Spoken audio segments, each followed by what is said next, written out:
ഫെബ്രുവരി 13 വെള്ളിയാഴ്ച കുംഭമാസം 1 വിജയ ഏകാദശിയും 14 ശനി പ്രദോഷവും 15 മഹാശിവരാത്രി വ്രതവും ഈ 3 വ്രതവും ചേർന്ന് വരുന്ന ഭൂമിയിൽ ഈശ്വര സാന്നിധ്യം കൂടുതൽ ഉള്ള ഈ ദിവസങ്ങളിൽ വ്രതശുദ്ധിയോടുകൂടി ക്ഷേത്രദർശനം നടത്തി പ്രാർത്ഥിച്ചാൽ ഏതാഗ്രഹവും സർവ വിജയം ഉണ്ടാകും. ഏകാദശി ദിവസം ശ്രീകൃഷ്ണ ഭഗവാനെയാണ് പ്രാർത്ഥിക്കേണ്ടത്. വീടിനടുത്തുള്ള ശ്രീകൃഷ്ണ ക്ഷേത്ര ദർശനം നടത്തി പ്രാർത്ഥിക്കാം. ഗുരുവായൂർ ക്ഷേത്രം പോലുള്ള മഹാക്ഷേത്രങ്ങളിൽ പോയി പ്രാർത്ഥിക്കാം. അത് അവരവരുടെ സൗകര്യം പോലെ പ്രാർത്ഥിക്കാവുന്നതാണ്. വ്രതശുദ്ധിയോടുകൂടി പ്രാർത്ഥിക്കണമെന്ന് മാത്രം. മത്സ്യം, മാംസം ഇവ ഉപേക്ഷിക്കണം. അരിയാഹാരം ഉപേക്ഷിക്കണം. പിന്നെ ആഹാര സാധനങ്ങളിൽ വെളുത്തുള്ളി, ഉള്ളി ഇവയൊന്നും അന്നേ ദിവസം ചേർക്കാൻ പാടില്ല. പിന്നെ ആരോഗ്യം കണക്കിലെടുത്ത് വേണം വ്രതം എടുക്കേണ്ടതും. ഏതാപൽഘട്ടങ്ങളിലും ഭഗവാൻ തൻ്റെ ഭക്തരെ സംരക്ഷിക്കുക തന്നെ ചെയ്യും. എൻ്റെ ഗുരുവായൂരപ്പാ എന്ന് ഭക്തിയോടുകൂടി വിളിച്ചാൽ കണ്ണൻ ഓടിയെത്തും. ഏതാപൽഘട്ടങ്ങളിലും മറ്റാരുമില്ലെങ്കിലും വേണ്ട, കണ്ണൻ ഏത് രൂപത്തിലെങ്കിലും വന്ന് നമ്മളെ രക്ഷിക്കുക തന്നെ ചെയ്യും. അത് ഏവർക്കും അനുഭവം ഉള്ളതുമാണ്. എല്ലാവർക്കും, ഭഗവത് ഭക്തിയുള്ള എല്ലാവർക്കും ഈ അനുഭവങ്ങൾ ഉണ്ടായിരിക്കും. സദാസമയവും ഈശ്വരവിശ്വാസം ഉണ്ടായിരിക്കണം. നമ്മൾ ആത്മാർത്ഥമായി പറയുന്ന സങ്കടങ്ങളൊക്കെ ഭഗവാൻ അങ്ങ് എടുക്കുകയും ചെയ്യും. നമുക്ക് മനസ്സമാധാനം ലഭിക്കുകയും ചെയ്യും. ആരെങ്കിലും സഹായവുമായി നമുക്ക് നമ്മുടെ മുന്നിൽ എത്തുകയും ചെയ്യും. സ്വന്തമായി വീട്, ഭൂമി, പണം ഇവ ഇല്ലാത്ത എത്രയോ കുടുംബത്തിൽ പല വിധത്തിലും ഏതെങ്കിലും രൂപത്തിലൊക്കെ ആൾക്കാർ വന്ന് അവരെ സഹായിക്കാറുണ്ട്. അവർക്ക് വീട് വെച്ചു കൊടുക്കാറുണ്ട്. അവരുടെ ആരോഗ്യ പ്രശ്നങ്ങളൊക്കെ തീർക്കാൻ വേണ്ടി പണം നൽകി സഹായിക്കാറുണ്ട്. ഇതൊക്കെ അവരുടെ കഴിവുകൊണ്ടല്ല, ഈശ്വരൻ അവരെ മറ്റുള്ളവരെ കൊണ്ട് തോന്നിപ്പിക്കുന്ന കാര്യങ്ങളാണ്.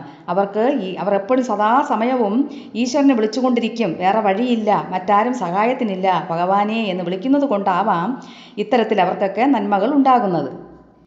ഇനി ക്ഷേത്രത്തിൽ പോകാൻ സാധിക്കാത്തവർ വീട്ടിലിരുന്ന് നാമങ്ങൾ ജപിച്ചാൽ മതി. ഏത് ദിക്കിലിരുന്ന്, ഇപ്പോൾ വിദേശത്തായാലും ഡൽഹിയിലായാലും ഇന്ത്യയിൽ എവിടെയായാലും ഏത് ദിക്കിലിരുന്ന് നാമം ജപിച്ചാലും ഭഗവത് പ്രീതി ലഭിക്കുക തന്നെ ചെയ്യും. ഭഗവാനെ മനസ്സിൽ സങ്കല്പിച്ച്, ഇപ്പോൾ ശ്രീകൃഷ്ണ ഭഗവാന്റെ നാമം ജപിക്കുകയാണെങ്കിൽ ഭഗവാനെ ഭക്തിയോടുകൂടി നിങ്ങൾ വിളിച്ചാൽ നിങ്ങൾക്ക് മനസ്സിൽ കാണാൻ കഴിയും.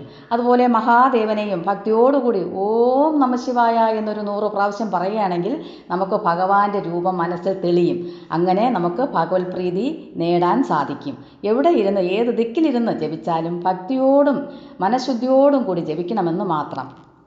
കഠിനവ്രതം ആരും എടുക്കാതിരിക്കുക. ഇന്നത്തെ കാലവിശേഷം കൂടെ കണക്കിലെടുത്ത് വേണം വ്രതം എടുക്കേണ്ടത്. ഇനി മഹാശിവരാത്രി വ്രതമായാലും പ്രദോഷ വ്രതമായാലും ഏകാദശി വ്രതമായാലും ലഘു ഭക്ഷണങ്ങളൊക്കെ കഴിച്ച് വ്രതമെടുക്കുന്നതാണ് നല്ലത്. നിന്ന നിലയ്ക്ക് കുഴഞ്ഞു വീണ് പോകുന്ന കാലമാണ് ഇപ്പോൾ ഉള്ളത്. ആഹാരങ്ങളൊക്കെ കഴിച്ച് മനഃശുദ്ധിയോടും ഭക്തിയോടും ഭഗവത് സ്മരണയോടും കൂടി ജപിക്കുന്ന നാമങ്ങൾക്കെല്ലാം ഫലപ്രാപ്തി ലഭിക്കുക തന്നെ ചെയ്യും. പ്രത്യേകിച്ച് BP, ഷുഗർ ഈ രോഗങ്ങൾ ഉള്ളവർ വ്രതം എടുക്കാതിരിക്കുന്നതാണ് നല്ലത്. ചെറിയ രീതിയിലൊക്കെ വ്രതമെടുത്ത് ഭഗവാനെ പ്രാർത്ഥിക്കാവുന്നതാണ്. എപ്പോൾ വേണമെങ്കിലും BPയും ഷുഗറുമൊക്കെ കുറയാൻ സാധ്യതയുള്ള കാലത്താണ് നമ്മൾ ജീവിക്കുന്നത്. കരിക്കിൻ വെള്ളം, പഴവർഗ്ഗങ്ങൾ, പാൽ, അവിൽ, പഴം ഇവയൊക്കെ ധാരാളം ആവശ്യത്തിന് കഴിക്കാം. ഭക്തിയുള്ളവരിൽ ഭഗവാൻ പ്രസാദിക്കുക തന്നെ ചെയ്യും. രോഗശമനം ഉണ്ടാകാനും രോഗമില്ലാത്തവർക്ക് രോഗം വരാതിരിക്കാനും ഭഗവാന്റെ അനുഗ്രഹം ഉണ്ടാവണം. രോഗശയ്യയിൽ ഉള്ളവർക്കായി മഹാമൃത്യുഞ്ജയ മന്ത്രം ജപിക്കുക. മഹാമൃത്യുഞ്ജയ മന്ത്രം ഇതാണ്: ഓം ത്രയംബകം യജാമഹേ സുഗന്ധിം പുഷ്ടിവർദ്ധനം ഉർവാരുകമിവ ബന്ധനാത് മൃത്യോർമുക്ഷീയമാമൃതാത്. ഇത് ഒരു 3 തവണയോ 9 തവണയോ ജപിക്കുക. വളരെയധികം ശക്തിയേറിയ മന്ത്രമാണ്.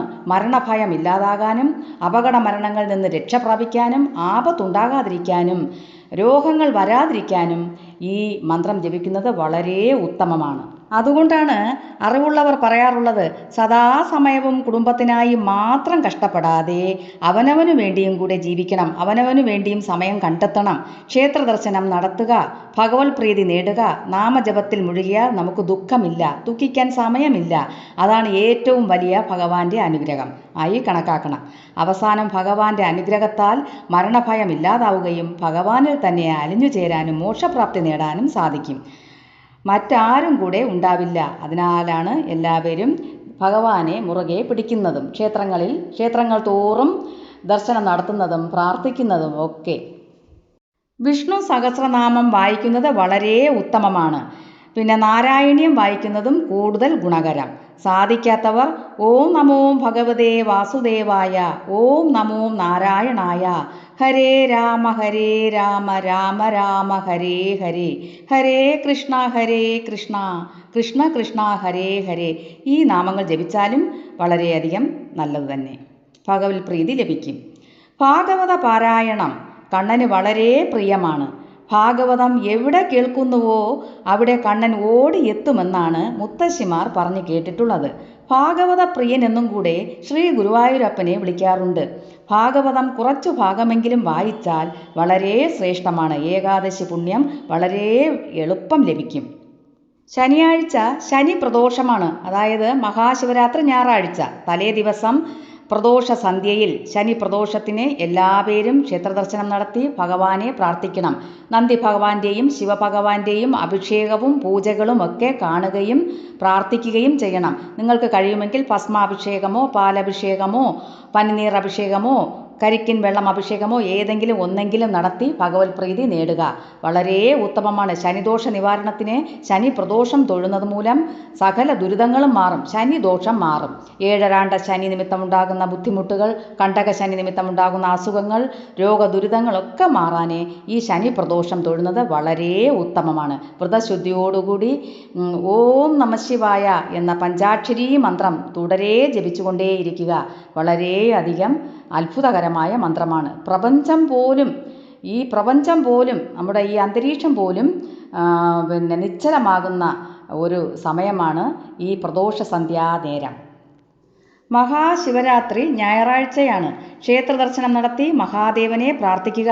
പഞ്ചാക്ഷരീ മന്ത്രം, ശിവസഹസ്രനാമം, ഓം നമഃശിവായ ഇതൊക്കെ ജപിച്ച് ഭഗവാൻ പ്രീതി നേടണം. ശിവപുരാണം വായിക്കുന്നതും ശിവരാത്രി മഹാത്മ്യം കേൾക്കുന്നതും വായിക്കുന്നതുമൊക്കെ വളരെ ഉത്തമമാണ്.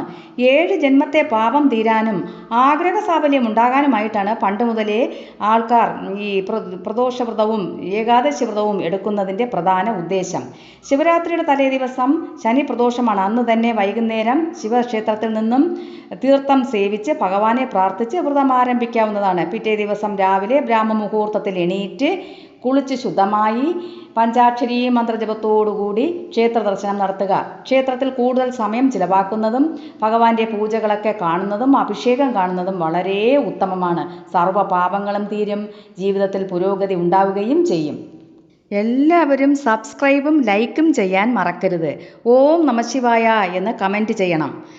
എല്ലാവർക്കും സർവ്വ ആഗ്രഹ സാഫല്യവും ഉണ്ടാകട്ടെ. എല്ലാവർക്കും സുഖവും സമാധാനവും നിറഞ്ഞ ജീവിതം ലഭിക്കട്ടെ എന്ന് ഞാനും മഹാദേവനോടും ശ്രീകൃഷ്ണ ഭഗവാനോടും ആത്മാർത്ഥമായി തന്നെ പ്രാർത്ഥിക്കുന്നു.